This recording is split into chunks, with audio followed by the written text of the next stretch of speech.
मंच पर आसीन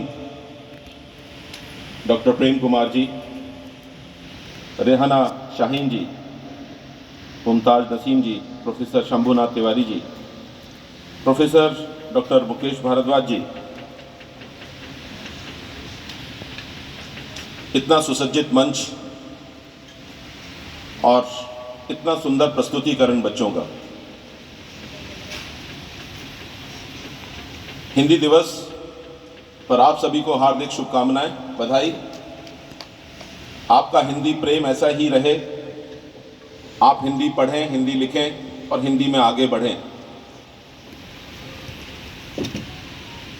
मेरा बहुत मन करता है कि मैं भी कविताओं को याद करूं, कविताओं को बोलूं, क्योंकि जब आप लोग कविता बोलते हो तो जब हमने अपने स्कूल के टाइम में कविताएं पढ़ी थी या कविताएं याद की थी तो इतने धारा प्रभाव हम लोग नहीं बोल पाते थे। आप लोगों को देखकर, आपकी प्रतिभा को देखकर सच में बहुत अच्छा लगता है कि आप बहुत अच्छा कर रहे हैं। अपने समय के फुटबॉल मैचेस को याद करते हुए जब हम खुद खेला करते थे और भारतीय टीम हॉकी खेला करती थी, तो जो रोंगटे खड़े होते थे हमारे, वो आज आपकी कविता को सुनकर मेरे रोंगटे खड़े हुए। और जिनको मतलब आपका उच्चारण, आपका धारा प्रवाह, आपके याद करने की शक्ति, आपके बोलने का तरीका इतना अच्छा है। सर मैं आपको बताऊं, जब ये हिंदी के कंपटीशन यहाँ पर होते हैं तो बिल्कुल फुटबॉल मैच जैसी स्थिति होती है और कट थ्रोट कंपटीशन इन बच्चों में होता है और उसका ही मुझे प्रभाव लगता है कि ये बच्चे आज इतना अच्छा बोल पा रहे हैं। ऐसे ये 3 बच्चे ही नहीं हैं, ऐसे स्कूल में 50-100 बच्चे हैं जो बहुत सुंदर कविता बोल सकते हैं और जिनके कविता बोलने के तरीके को मैंने देखा है। सीबीएसई वो सारी नीतियां बनाती है जिससे कि बच्चे आगे बढ़ें। मैं डॉक्टर साहब से बात कर रहा था अभी ऑफिस में कि सीबीएसई का एक बहुत अच्छा तरीका है आर्ट इंटीग्रेशन का। आर्ट इंटीग्रेशन में किसी भी कला को, आर्ट इंटीग्रेशन का मतलब ड्राइंग पेंटिंग से केवल नहीं है, आर्ट इंटीग्रेशन का मतलब visual and performing art both. उस आर्ट इंटीग्रेशन में एक विधा है जिससे कि प्रभावशाली शिक्षण बनाया जा सकता है और वो है storytelling. Storytelling and poem recitation, कविता पाठ और कहानी का सुनाना, ये वो 2 माध्यम हैं जिनके द्वारा शिक्षक अपने शिक्षण को प्रभावशाली बना सकते हैं।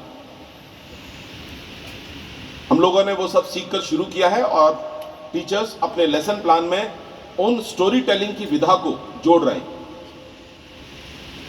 कुल मिलाकर शिक्षण को प्रभावशाली, रोचक बनाना है। उनका कॉन्सेप्ट है experiential learning, a joyous learning with a learning outcome. वो लर्निंग जिसमें कि हमको आनंद मिले और जिसका एक लर्निंग आउटकम हो, वो एक्सपीरियंशियल लर्निंग।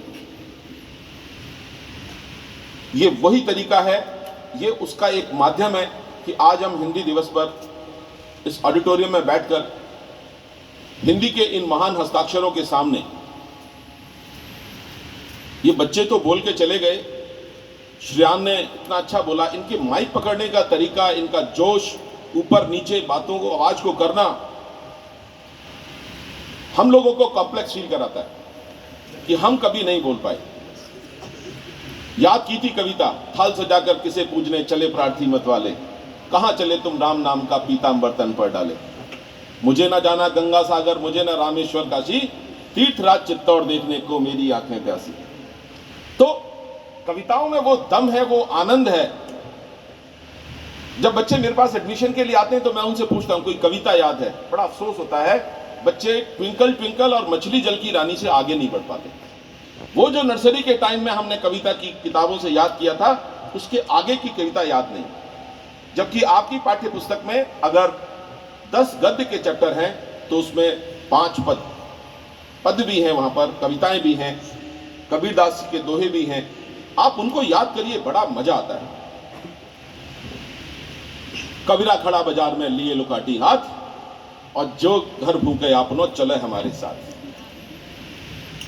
तो हम लोगों को बड़ा मजा आता था जब हमारे हिंदी के टीचर पढ़ाते थे, और शायद मुझे लगता है ऐसा ही मजा आपको भी आता है, क्योंकि आपके हिंदी के टीचर्स मुझे लगता है कि हमारे डिपार्टमेंट जितने हैं पूरे, उन सब में हिंदी बड़ा सशक्त है, और उसका ही कारण है कि आप इतना अच्छे से बोल पाते हो और अच्छा लिख पाते हो। जहां कहीं भी सर मंच मिलता है हम लोगों को हिंदी की प्रतिभा का प्रदर्शन करने के लिए, ये बच्चे हर स्टेज पर जाते हैं।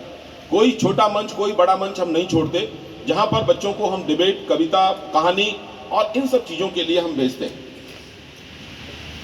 बच्चों ऐसे ही काम करते रहिए, हिंदी से प्रेम करिए। और ये ना, मैं आपको बताऊं, ये हिंदी मातृभाषा केवल इतनी नहीं है कि आपको केवल एक हिंदी भाषा पढ़नी है, ये आपका करियर का भी एक तरीका है।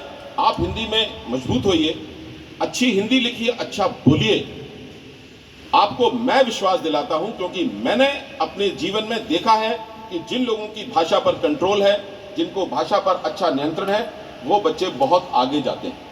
तो अपनी एक सशक्त भाषा जरूर रखिए। एक बच्चे ने भी बोला कि जब हम लड़खड़ाते हैं तो काम हिंदी आती है। मैंने देखा अंग्रेजी में जब शब्दों का कमी होती है तो फिर हिंदी ही बोलनी पड़ती है, चाहे वो बड़े से बड़े लोग। तो हिंदी हमारा सहारा है, इस सहारे को मजबूत करके रखिए। आशा है कि आप लोग इसी उत्साह को बनाए रखेंगे, इसी उत्साह के साथ आप हिंदी पढ़ते रहेंगे, बोलते रहेंगे और गाते रहेंगे। अंत में तन समर्पित, मन समर्पित और ये सारा धन समर्पित, चाहता हूं देश की धरती तुझे कुछ और भी दूं। बहुत बहुत धन्यवाद। जय हिंद।